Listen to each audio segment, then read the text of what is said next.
안녕하세요. 하리다 방송의 남행시입니다. 지난 2주 동안 정치적인 논의를 통해서 정의의 문제를 다뤄보았습니다.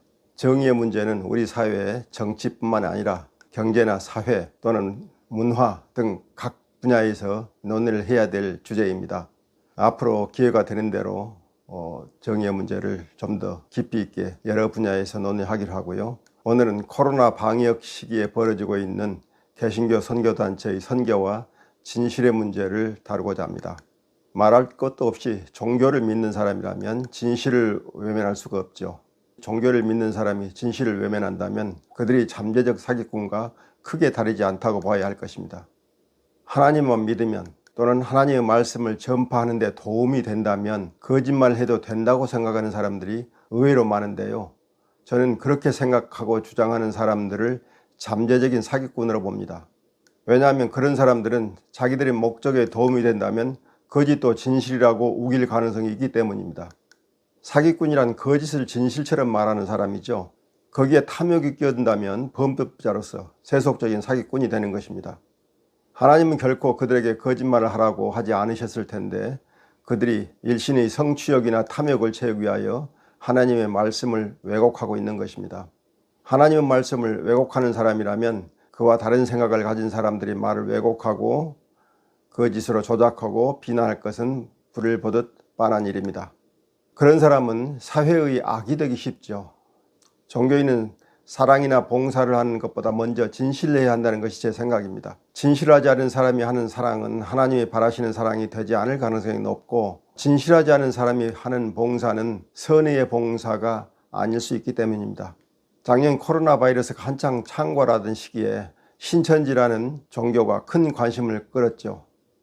그때 우리가 놀란 것은 그들이 신천지를 전파할 때 자신들이 신천지 사람이라고 하면 상대가 처음부터 그들의 말을 듣지 않게 될 것이니까 거짓말로 일단 신천지 사람이 아니라고 부정을 한 다음에 상대가 자기 말을 믿기 시작하면 어느 순간에 내가 신천지 사람이다 라고 얘기를 하여 신천지에서 빠져나갈 수 없도록 만든다는 것입니다. 이런 방식으로 거짓말로 속여 선교하는 사람들이 진리를 말한다고 볼 수 있겠습니까? 거짓을 진리라고 속이지 않았겠습니까? 진실하지 않은 곳에 진리가 있겠습니까? 진실하지 않은 사람이 다른 사람을 구원하는 전도를 할 수 있겠습니까? 무릇 종교를 널리 퍼뜨리는 사람은 결코 사소한 것이라도 거짓으로 남을 속이려는 마음을 가져서는 안 됩니다. 내가 진실한 마음으로 상대에게 종교를 권했는데 상대가 내 말을 믿지 않으면 그것은 상대의 손해이지 내 손해가 아니고, 그들을 포섭하려면 상대가 믿지 않는 이유를 잘 찾아서 이를 보완하면 되는 일입니다. 거짓말로 상대를 속여서 선교하면 안 된다는 말입니다. 그런 종교를 여러분들 혹시 믿고 계신다면 지금 즉시 그 종교에서 나오시는 것이 여러분의 영을 살리는 길입니다.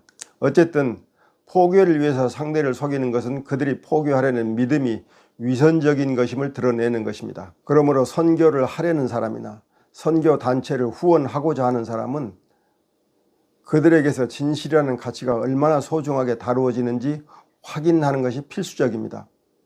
반드시 선교자와 선교 단체의 진실성, 곧 그들의 언행에 거짓말이나 속임수가 없는지 확인하시고 선교에 나서시거나 그 단체에 가입하시거나 그들을 후원해야 합니다.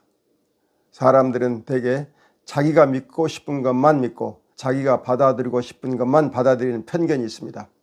그래서 자기가 믿는 사람의 말은 무조건 믿는 경향이 있죠. 이런 편견과 잘못된 성향을 깰 무기는 이성이라는 하나님이 우리에게 주신 무기입니다. 이성을 개발하지 못한 사람은 그런 편견에서 벗어나기 어렵고 또 쉽게 그런 편견에 빠지며 상대의 언행에서 위선과 거짓을 발견하지 못합니다.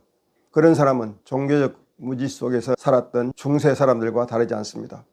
최근 인터콥이라는 기독교 선교단체가 코로나 방역 상황에서 사회 문제로 대두되었습니다. 이 선교단체가 운영하는 경북 상주에 있는 BTJ 열방센터가 코로나 방역 수칙을 어기고 대면 모임을 강행하여 다수의 바이러스 감염 확진자를 만들었죠. BTJ는 예루살렘으로 돌아가자는 뜻이라는데요. 50명 이상 모임을 금한 정부의 사회적 거리두기 방침을 어기고 3,000명이 넘는 사람들이 모여 집회를 한 탓으로 이들이 전국적으로 코로나 바이러스를 옮기고 그들 때문에 생긴 코로나 바이러스 감염 확진자가 800여 명에 이르고 더욱 고약한 것은 그 모임에 참석한 사람들은 한사코 그 모임에 참석한 것을 부인하거나 허위로 명단을 작성하여 실제 참석자를 찾기 어렵게 만들거나 참석자이면서도 감염 확인 검사를 받지 않으려 하여 아직 검사하지 못한 사람이 1000명이 넘는다는 것입니다. 그래서 그들 때문에 코로나 바이러스 감염 확진자가 얼마나 더 늘어날지 알 수 없는 상태가 되었습니다. 이들이 방역 지침을 어기고 수천 명이 모여 행사를 치렀다는 사실은 그들 중 누가 이 사실을 알려준 덕이 아니라 안타깝게도 그들 중 일부가 코로나 바이러스 감염 확진자가 되어 정부가 그들의 동선을 파악하는 과정에서 그들이 경상북도 상주의 특정 지역에 모두 함께 있었다는 사실이 드러났기 때문이었습니다. 그런데 놀랍게도 이 선교단체가 참석자들에게 거짓말하도록 유도한 사실이 드러났습니다. 주최 측은 참석자들에게 행사 사실이 외부로 알려지지 않도록 하기 위해서 안내 메시지를 보냈는데요. 그 내용이 종교인들에게 가장 소중하게 요구되는 진실성을 무너뜨리는 것이었습니다. 뭐냐 하면 그들이 상주 열방센터에 모인다는 것을 정부 당국이 모르게 하기 위해서 거짓으로 제주도에 간 것처럼 위장하라고 안내하고 상주 부근에서는 휴대폰을 꺼서 위치 추적이 되지 않도록 하라고 안내하였고 참석자들은 모두 그 안내에 따랐다는 것입니다. 이로 미뤄보면 선교단체와 거기에 모인 사람 모두 거짓말에 동참하였음을 알 수 있습니다. 여러분은 이들의 거짓말과 속임수를 어떻게 생각하시는지요? 중요한 행사라면 그럴 수 있는 일이라고 생각하십니까? 이 정도는 이해해 줘야 한다고 생각하십니까? 성경에는 진리가 우리를 자유케 한다고 말하고 있습니다. 그런데 이 진리는 진실 위에 서 있는 것입니다. 거짓 위에 서 있는 진리는 진리가 아니고 거짓 그 자체이죠. 그래서 모든 종교가 다 거짓을 악으로 규정하고 진실을 추구하도록 요구합니다. 그렇다면 이 선교단체가 자신들의 행사를 진행하기 위해서 정부와 사회를 속인 행위는 무엇이며 우리는 이런 그들의 태도에 어떤 판단을 해야 할까요? 어쩌면 행사에 참석한 교회의 목사, 장로, 권사, 집사들은 하나님의 사업을 위해 모인 것인데 그런 사소한 거짓말로 교회를 매도하는 것은 사탄이 시킨 것이라고 강변할지 모르겠습니다. 어떤 종교도 그 안에 진실성을 갖추지 못하면 사람들에게서 배척을 받을 것입니다. 그런데 이 기독교 선교단체는 처음부터 진실성을 잃고 있었다고 볼 수 있습니다. 한국에는 수많은 교회가 있지만 진실성을 확립하기 위해서 애쓰는 교회를 저는 본 적이 없습니다. 그들은 서로 치부를 감춰주기 위해 거짓말합니다. 자기 교회의 목사가 성도들을 성폭행해도 교직자들은 목사의 비리를 감추기 위해 바쁩니다. 목사가 온갖 비리와 부정한 짓을 해도 장로와 권사들은 목사를 지지하고 그의 잘못을 은폐하기에 급급합니다.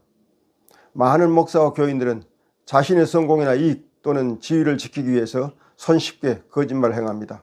그들에게 진실성은 장식품에 지나지 않습니다.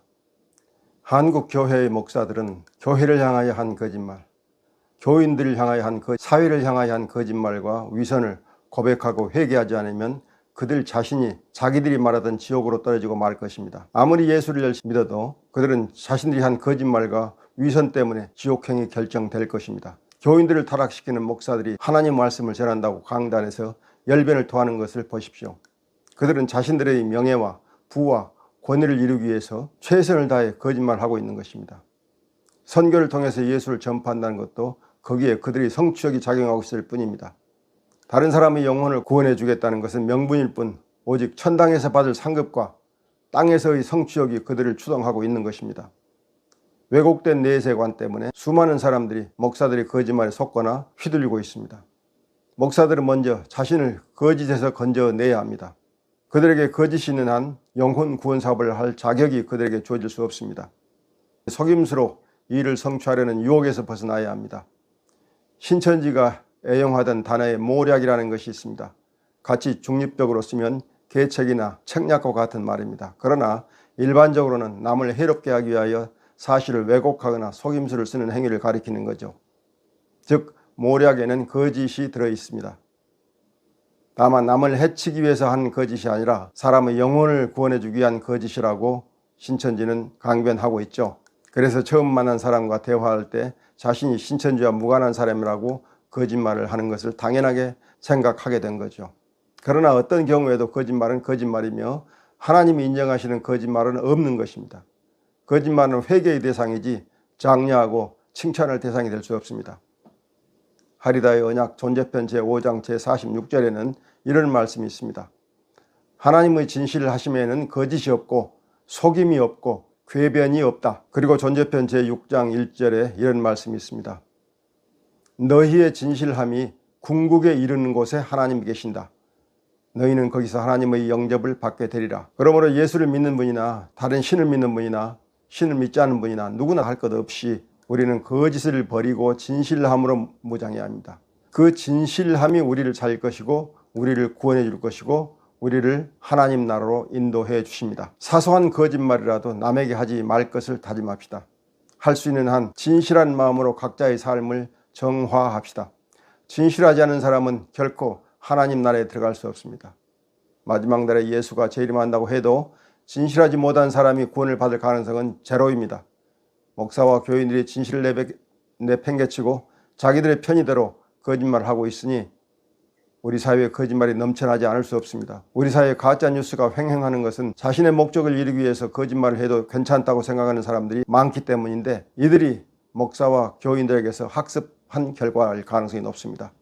BTJ 열방센터의 거짓말도 가짜뉴스를 만들기 좋아하는 사람들과 똑같은 수준의 거짓말이고 교회가 자신의 치부를 감추기 위해서 하는 모든 거짓말도 가짜뉴스를 만드는 사람들의 거짓말과 차원이 다르지 않습니다. 한국을 하나님의 거룩한 나라로 만들기 위해서 하나님의 정의가 선 나라로 만들기 위해서는 먼저 우리가 거짓말을 배척하는 일에 나서야 할 것입니다. 거짓말이 우리를 죽이지 않게 하려면 우리가 거짓말과 싸우는 수밖에 없습니다. 우리 주위에서 들려오는 거짓말에 과감하게 맞섭시다. 우리가 그러기 위해서는 거짓말과 진실을 구별하는 능력을 갖추지 않으면 안 됩니다. 우리 이성이 살아있어야 하고 우리의 영이 살아있어야 합니다. 나를 살리고 사회를 살리고 대대손손 살아가게 될 우리 자손들을 살리기 위해서 지금부터 진실을 위한 싸움을 시작하기를 촉구합니다. 오늘 말씀은 이것으로 마칩니다. 끝까지 들어주신 여러분께 감사드립니다. 안녕히 계세요.